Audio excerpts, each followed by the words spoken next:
हरे Krishna dear listeners, और आज हम भगवत गीता के वर्स चैप्टर 2 वर्स नंबर 29 के ऊपर चर्चा करने वाले हैं। सो इसलिए आज का जो टॉपिक रहेगा यू आर अमेजिंग मैन। तो ये श्लोक क्या है, इस श्लोक के ऊपर चर्चा करेंगे। तो ये श्लोक इस तरह से है, आश्चर्यवद पश्यति कश्चिदेनम आश्चर्यवद वदति तथैव चान्यः आश्चर्यवद चैनम अन्य शृणोति श्रुत्वाप्येनम वेदन चैव कश्चित्। तो यहाँ पर आत्मा के बारे में बता रहे हैं भगवान Shri Krishna that how soul is amazing. इसका डिस्क्रिप्शन है amazing. Some people look at आत्मा अमेजिंग, क्या अच्छा ऐसी है क्या आत्मा? Oh, some describe him as amazing. जैसे कि मैं आपको बता रहा हूं ये सब कुछ, I am feeling amazed, wow what are the characteristics of soul, amazing. और आप में से कुछ लोग भी सोच के बोल रहे होंगे क्या बता रहे हैं बाबा आत्मा के बारे में, अमेजिंग। और कुछ ऐसे भी होंगे जो रेडियो द्वारका में जो आत्मा के बारे में पिछले कुछ एपिसोड से सुन रहे हैं, होंगे यार क्या बता रहे हैं भाई, कुछ समझ में नहीं आ रहा है, क्या चल रहा है, या आत्मा परमात्मा ये वो क्या लगा रखा है भाइयों, कुछ ना समझ रही आ रहा है हमारे को। कुछ ऐसे भी होंगे भाई। So that way, some people see it as amazing, some people describe soul as amazing, some people hear it about soul as amazing, and others still cannot understand ये अरे amazing, कमाल की बात है भाई, काय का amazing, कैसे amazing? So आत्मा के बारे में बताया जा रहा है that is actually amazing।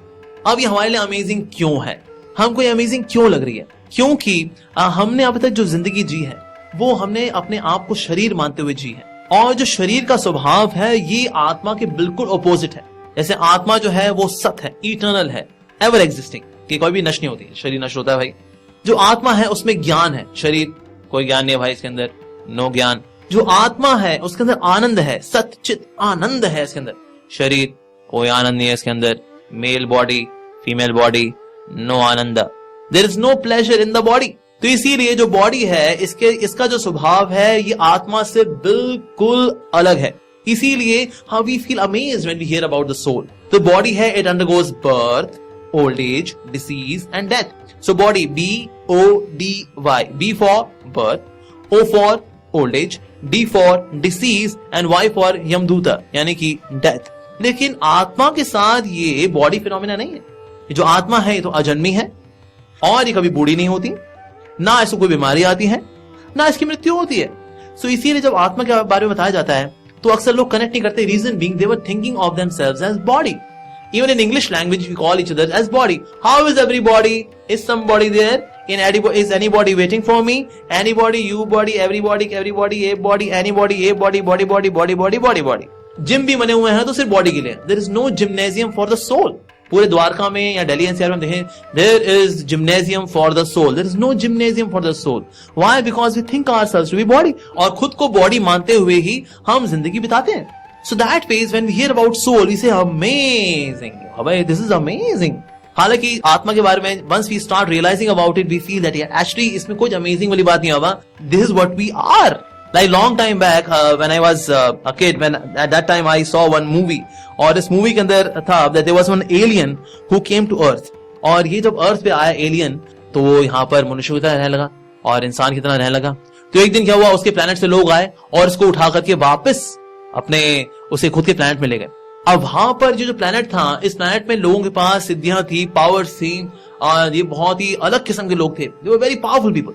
और ये व्यक्ति जो कि एक्चुअली इसी प्लेनेट का था पर ये समहाउ अर्थ पर आ गया था, जब वापस गया तो उसको हर चीज बड़ी अमेजिंग लगी। अरे यार इनके पास बड़ी शक्ति है, they are so powerful, they are moving things, they are moving objects like anything. अरे कमाल है, अमेजिंग अमेजिंग। पर अमेजिंग वाली बात क्या हुआ, this person belongs to this planet. पर ये अर्थ पर आ गया तो ये सोचने लगा कि I am a human being, I am a common man, I am this, I am that, I am nothing, you know what I am. भाई 2 वक्त की रोटी कमानी होती है, हमें और क्या करना होता है जी। So he was thinking himself to be very ordinary, but actually he was extraordinary. So similarly, soul belongs to the Supreme Lord, being spiritual. लेकिन जब हम आत्मा के बारे में सुनते हैं, कभी लेक्चर सुनते हैं, या तो वासी रहते हैं, अरे भाई आत्मा बर्बाद हो गया, भाई कोई और बात चर्चा कर लेते हैं भाई। Sometimes we do not understand, and sometimes when we understand, we feel amazed. Wow! तो इसीलिए सोल जो है इसको समझ पाना अपनी बुद्धि से थोड़ा कठिन है लगता है। But yes, if we accept the words of Lord Krishna spoken in the Bhagavad Gita as it is, यथा रूप, अपना रूप तुम्हारा रूप नहीं, यथा रूप अगर इसको स्वीकार करेंगे हम, when we accept the words of Krishna as it is, as he is mentioning in the Bhagavad Gita, then we can understand the nature of soul at least theoretically. And that way we see that those who do not take shelter of Bhagavad Gita, they have various misconceptions about the soul. सभी बसे अरे आत्मा जैसा कुछ नहीं होता भाई, ये तो रिलीजियस लोगों का ना थोड़ा इमेजिनेशन है, उनका ऐसा मानना है, लेकिन एक्चुअली आत्मा जैसी कुछ नहीं होता भाई. There is also misconception. If we are just bodies, so are we just lump of chemicals worth ₹550? No, how is it possible? And some people say, देखिए आत्मा है, लेकिन आत्मा परमात्मा बस वो एक ही है. आत्मा थोड़ा भूल गई कि वो परमात्मा है, लेकिन वो उसको थोड़ा याद आ जाएगा तो फिर परमात्मा हो जाएगी वो. तो ये भी एक और गलतफहमी है. परमात्मा यानी भगवान अलग है और हम जो है आत्मा है. भगवान विभु हैं, हम अणु हैं. भगवान बड़े हैं और हम छोटे हैं. तो इसीलिए आत्मा परमात्मा से अलग है. आत्मा हमेशा परमात्मा की सेवा के लिए है, आत्मा परमात्मा से प्रेम करने के लिए. लेकिन आत्मा परमात्मा में एक कभी नहीं होती. हनुमान जी राम जी की सेवा करते हैं, हनुमान जी कभी राम जी के साथ एक नहीं हो जाते, लेकिन उनकी प्रेममयी सेवा करते हैं. तो आत्मा जो है परमात्मा की सेवा करती है. कुछ लोग यही मानते हैं कि there is soul but after some time it is finished. भाई शरीर खत्म तो बॉडी, सोल भी खत्म. भाई बॉडी खत्म, सोल खत्म.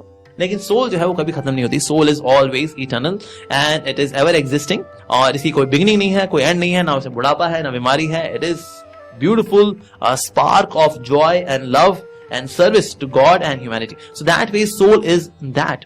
कुछ लोग ये मानते हैं कि man have a male soul and female have female soul. अच्छा, so one person was addressing how that whether polygamy should be allowed or not, कि भाई एक पुरुष जो है वो कई स्त्रियों के साथ शादी कर सकता है. हाँ जी ठीक है जी ओके. और जब वो हेवन जाएगा तो हेवन में क्या होगा? हेवन में वहां पर भी उसको जो है नूरें मिलेंगी, वहां पर उसको सुंदर सुंदर लड़कियां मिलेंगी और सुंदर लड़कियों के साथ वो हेवन में एंजॉय करेगा. अच्छा लड़कों को तो लड़कियां मिल जाएंगी because he is a male soul, so he will get some female souls to enjoy in heaven. अच्छा व्हाट अबाउट फीमेल सोल्स? कहते हैं फीमेल का ये फीमेल सोल्स वहां जाएंगी, उनको एक ही हस्बैंड अलाउड है, so they can have one husband, but yes, those who are male souls they can have multiple husbands. Polygamy is allowed in heaven, क्योंकि मेल सोल्स होती हैं, फीमेल सोल्स होती हैं. But I'm sorry my dear, body is biologically male or female. The soul is materially speaking, biologically speaking, is neither male nor female.